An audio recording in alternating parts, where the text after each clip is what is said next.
was thinking maybe Barbara Boxer or Barbara Mikulski were here.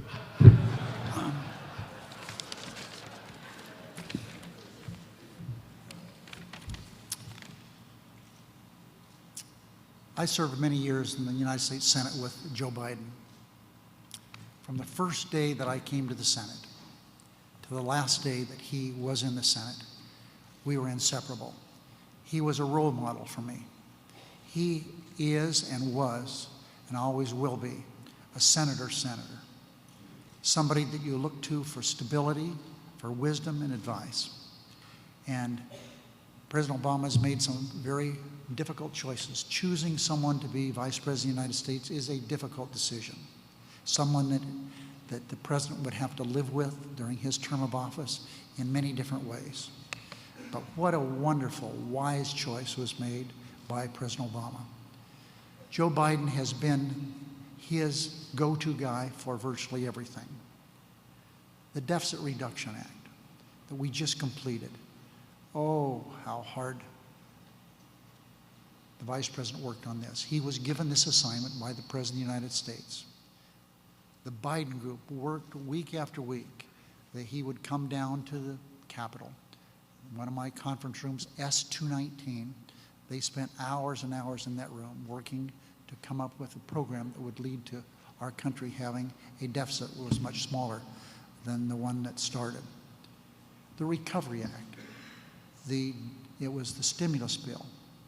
Who was the person that was implementing that? It was Joe Biden. Joe Biden was giving reports on how it was going, and has been one of his difficult assignments. The Middle Class Task Force, that's now in operation. That's something that also the President gave to Joe Biden. On issues of foreign policy, the Vice President and I had a conversation just a few minutes ago.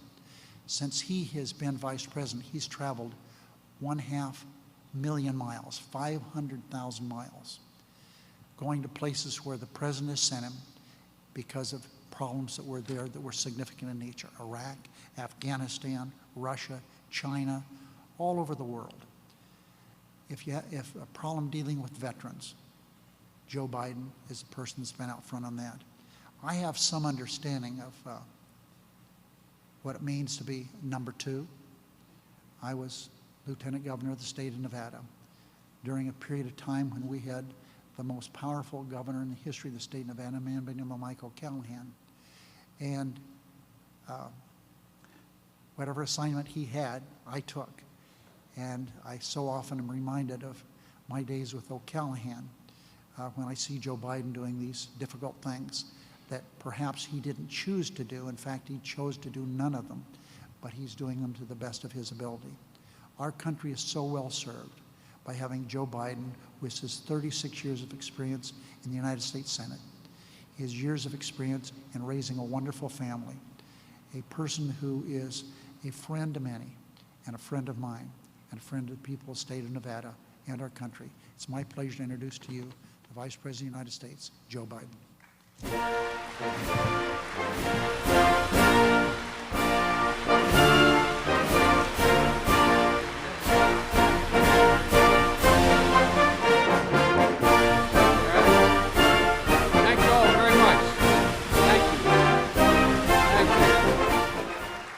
Thank you very much. If Harry believed I have so much wisdom, he didn't listen to me early on. I told him the car wasn't worth the job as majority leader. It's too hard. And if Harry thinks that our jobs are similar, my job is easy compared to Harry's job. And Harry, you've done it in a marvelous way. Everybody who knows Harry knows two things about Harry. Whatever he says to you, he will do, and he hardly ever loses. There are two very important things to know about Harry Reid. Also, I'm happy to be here with John Podesta, who is part of the reason I got in trouble and had this job.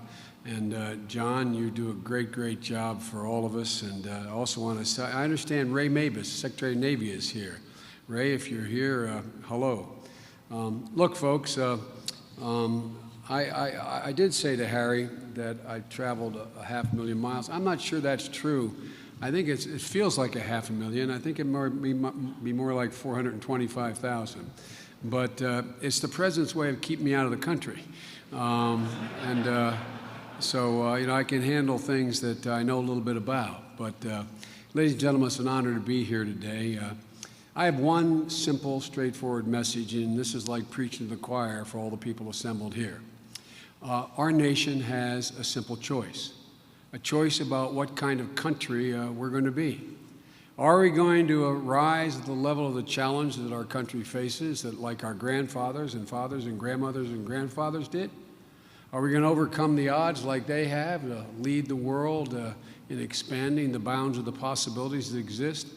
Or are we going to be a follower nation, content to let others lead while we try to rest on our past accomplishment? The irony is no previous American generation has ever had that debate. We're kind of having it now, which is sad in and of itself. But no previous generation has had that debate about whether or not we're going to lead the world. Because in the past, it simply hasn't been any question in the minds of the American people or either political party. We went out and did what it took to become the leader of the world. And that's exactly what President Obama and the vast majority of the American people, I believe, are insisting that we do again. None of the fundamentals about this country have changed.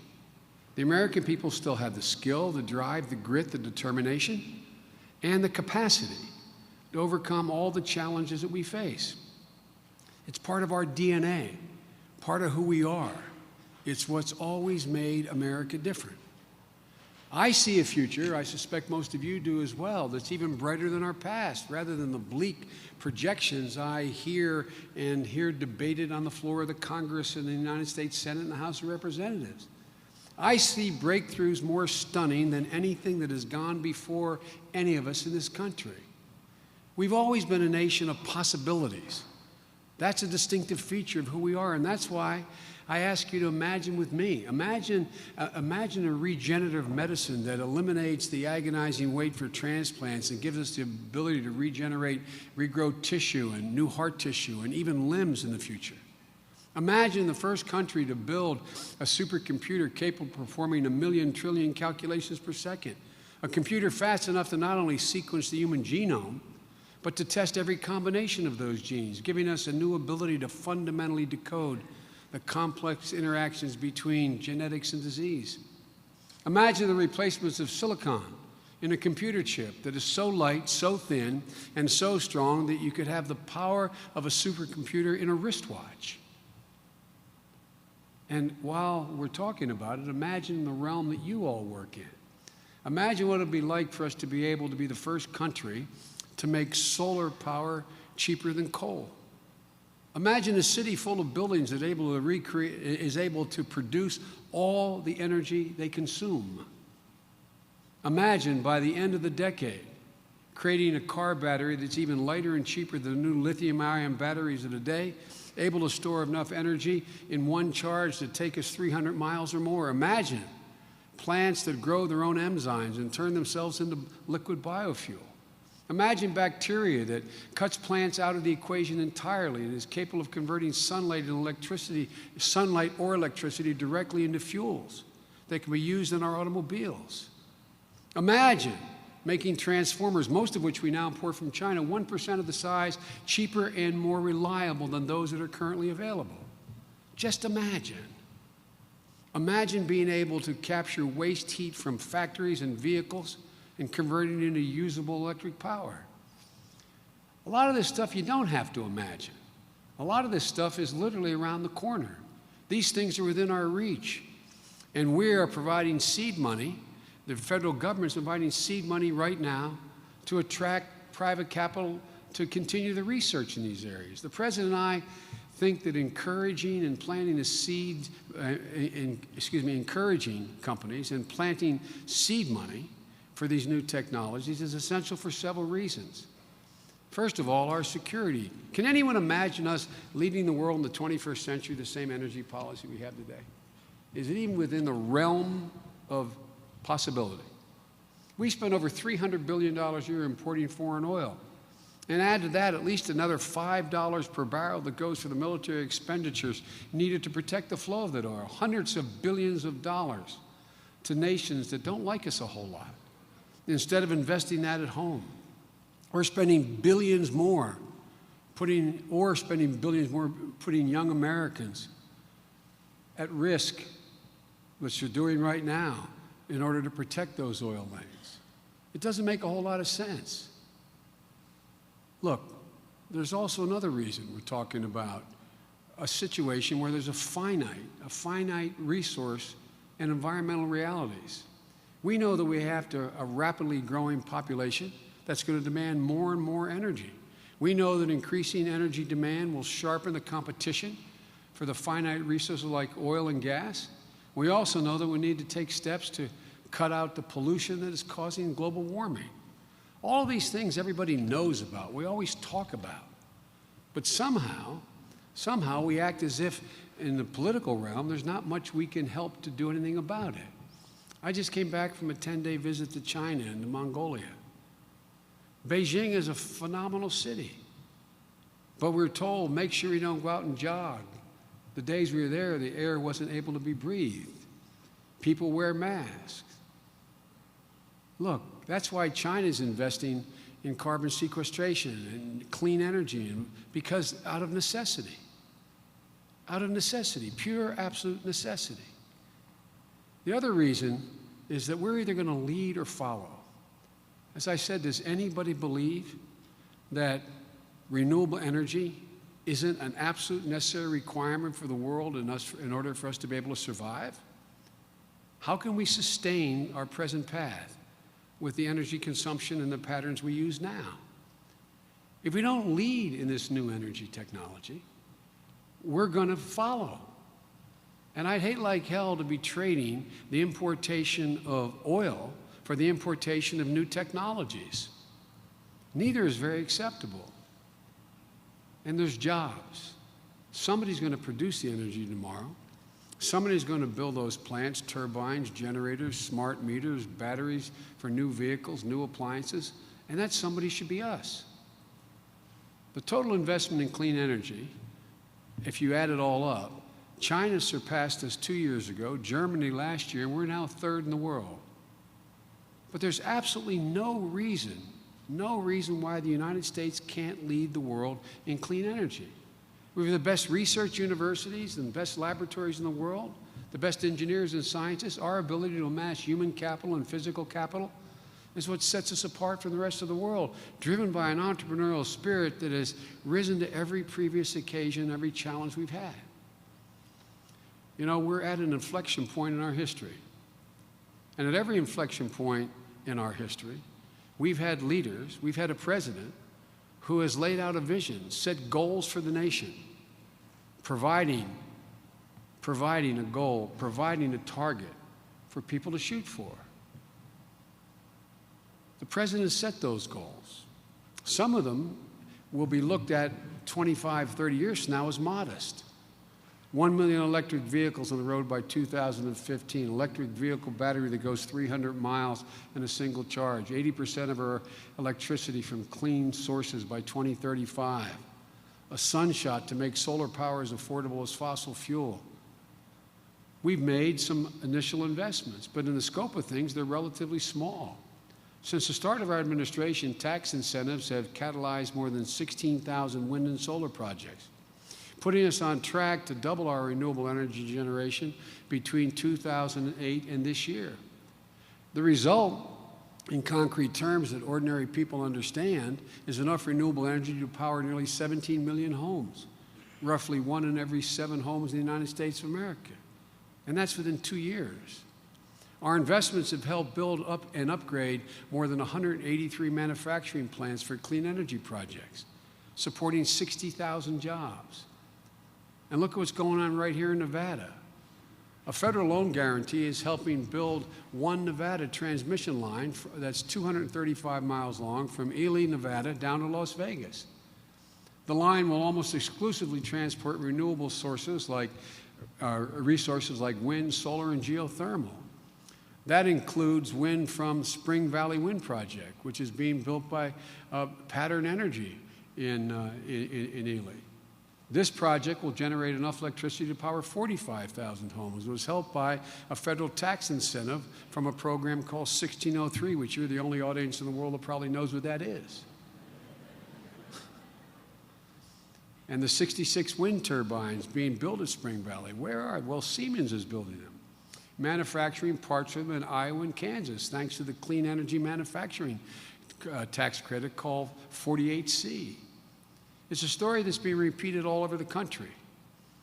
And you know what that manufacturing tax credit, 48C, costs? Well, it costs taxpayers $2.3 billion. And that $2.3 billion investment, though, has leveraged twice that amount so far, $5.4 billion from the private sector.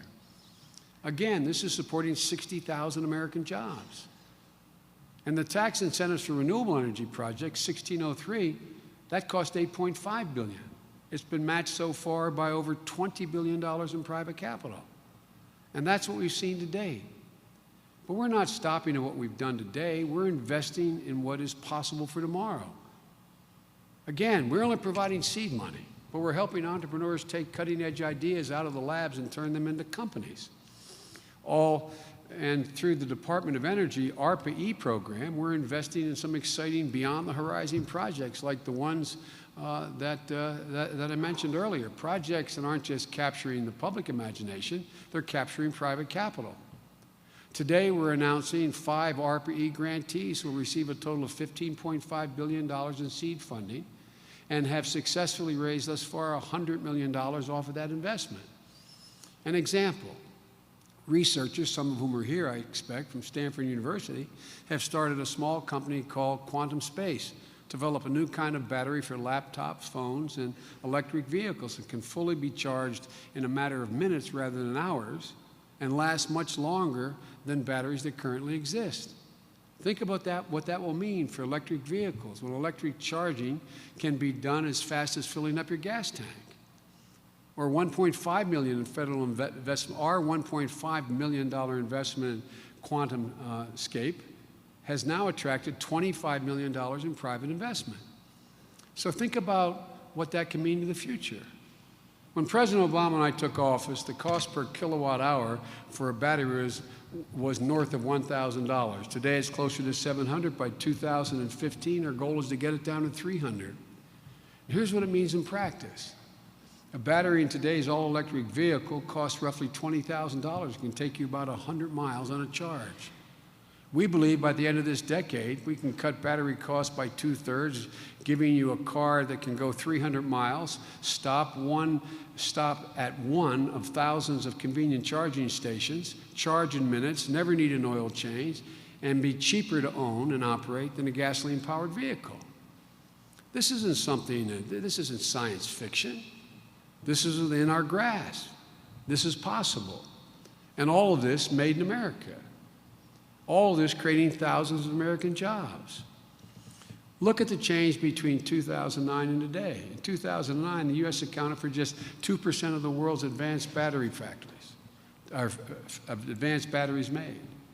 We had just 2 factories making those batteries. Now we're on track to have 30 advanced battery and electric drive component factories by next year. And by 2015, we'll have the capacity to produce enough batteries to power 1 million advanced vehicles every year. And where is it written? Where is it written that the United States cannot lead the world once again in the manufacturing of automobiles in the 21st century? I didn't read that anywhere. I don't know where that's written or carved in stone. And I don't know why it's not absolutely within our. New technologies don't just replace old technologies. They create entire new markets and fundamentally change the way we live in the world. We've seen it time and again. The year I became senator that Harry referred to, I was elected when I was 29 years old back in 1972. There were only 40 personal computers sold worldwide. By 2010, there were 366 million were sold. In the early 90s, smartphones didn't exist. By the end of this year, more smartphones will be sold than desktop computers. The first e-book readers weren't created until 2007. Last year, 12 million of them were sold worldwide. And Amazon now sells more e-books than paperback and hardback copies. In 1994, there were 700 websites on the internet. Today, the number is approaching 500 million. What's that next thing out there? It's there in new energy. It's there in lightweight materials, nanotechnology, biotechnology, supercomputing. And why isn't it? Why isn't it going to be? Why isn't that change going to take place here in the United States? This is an incredible time in which to live. A time of just extraordinary, mind-boggling possibilities. And the President and I are absolutely certain that if we embrace these possibilities, if we let loose the talent of this country, we're best positioned in the world to invent, to build, to market these breakthrough technologies. And that optimism of our administration is not born out of naivete. It's born out of experience, the knowledge of the history of the journey of this country, and out of an abiding faith that there's no more powerful force for progress than the grit, determination, and creativity of this heterogeneous society we call Americans. And we have to unleash it.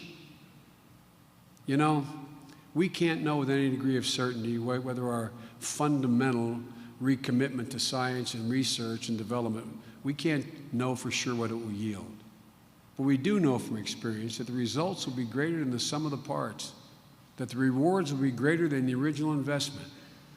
And we also know that the march into the future is going to continue whether or not we participate. Earlier this summer, I was invited to the Kennedy Library to commemorate the 50th anniversary of President Kennedy's moonshot speech. In that speech, President Kennedy said, and I quote, "The exploration of space will go ahead whether we join in it or not. And no nation which expects to be a leader of other nations can expect to stay behind in this race for space." Well, today I say innovation in energy will go on whether or not we join. And no nation which expects to be a leader of other nations can fall behind in meeting our energy challenges. Just like JFK couldn't have known shooting for the moon would create a semiconductor industry, would give birth to a personal computer industry that would give us Microsoft and Apple, would give us iPhones, and who knows where else things are going to go. But just as there were naysayers in 1961, there are a lot of naysayers today in 2011. You hear them all the time. They say our economy is too fragile for us to be bold. They say our economy will stay fragile unless we just pull back from these investments. In the budget debates we had, the first thing the other gang wanted to do was get rid of all these incentives. They are not worthy, they argue. They cost too much money. We can't afford it. Well, I say to you, if we don't make these investments, if we don't set these goals, we are going to lose. You know, this negative argument that we hear all the time is not new to America. There are naysayers in the political leadership who hold the view that government has absolutely no role and should not be setting a vision for a future, providing seed money for anything. I would argue that at every juncture, they have been proven wrong. Had we listened to those voices back in 1774, private enterprise and the government would not have collaborated to build the rifles with interchangeable parts needed to win the Revolutionary War. Had we listened to those voices in 1843, Congress would have never collaborated with Samuel Morse to build a demonstration telegraph line from Washington to Baltimore, unleashing the telecommunications revolution. If President Lincoln had listened to those voices during the Civil War, he wouldn't have paid private railroad companies $16,000 for every 40 miles of track on the Transcontinental Railroad they laid down. And if President Eisenhower listened to those voices in 1957, he would have never invested the $25 million in research in an endeavor called ARPA, which invented ARPANET, which became the Internet. And if President Kennedy had listened to those voices, we would have never have reached the moon and reaped the incredible benefits that flowed from that effort. And I can assure you the President and I are not going to listen to those voices, and I hope to God you aren't either. For in the words of President Obama, we are the ones we've been waiting for. When in America, as long as anyone here has been alive or anything you have read or remember, has this nation concluded that we cannot and should not lead the way in innovation and change and revolutionary thought? I think this is the first generation, at least in the last 150 years, that's questioned whether or not we have the capacity to do this. I don't have a single doubt in my mind, with the energy, intellect, and capability of all of you sitting in the audience and the tens of thousands of you around the country, I don't have a single doubt in my mind that somebody speaking at a similar forum like this 20 years from now will be astounded about what we thought we couldn't do and how much we've done. And ladies and gentlemen, if we shrink from deciding that we're going to lead in the area of alternative energy, renewable energy, then we will be making the biggest mistake this nation has made in its entire history. I thank you all for all you're doing to make possible some of the things I've spoken about. And I thank you all for having the kind of faith that is needed in order to project this country along the route that we have to go in order to lead in the 21st century. Thank you, and God bless you all, and may God protect our troops. Thank you very much.